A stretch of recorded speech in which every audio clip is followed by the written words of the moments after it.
सातारा जिल्ह्यातील मान तालुक्यातील शिखर शिंगणापूर हे गाव प्रसिद्ध आहे श्री शंभू महादेव देवस्थानासाठी।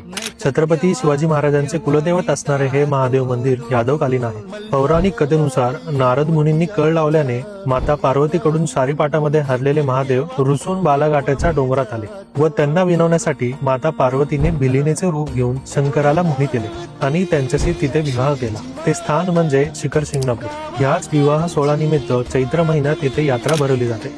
यात्रेत देवाची हळद, अष्टमीला लग्न सोहळा तर एकादशीला कावड उत्सव भरतो। या यात्रेदरम्यान शंभू महादेव मंदिर व पाताळवळी मंदिराच्या शिखराला पागोटा बांधला जातो आणि विशेष म्हणजे हा पागोटा संपूर्ण हाताने विणलेला असतो। या यात्रेत कावड मिरवणूक हे एक मुख्य आकर्षण असते। मोठे मोठे तांब्या पितळाचे पाण्याने भरलेले हंडे या कावडीला लावलेले असतात। हे अतिशय जड कावड डोंगराच्या कड्यातून म्हणजेच मुंगी घाटातून मानवी साखळीने ओढून डोंगरावर नेतात। सासवडच्या एकतुरीचे संत भूतोजी तेली यांच्या कावडीस येथे प्रथम मान आहे। शिखर शिंगणापूरचा महादेव मोठा महादेव म्हणूनही ओळखला जातो। असा हा शिखर शिंगणापूरचा महादेव संकटात धावणारा व नवसाला पावणारा अशी त्याची ख्याती आहे। मित्रांनो, तुम्ही कधी शिखर शिंगणापूरच्या यात्रेत गेला आहात का हे मला कमेंट मध्ये नक्की सांगा आणि मला फॉलो करायला विसरू नका।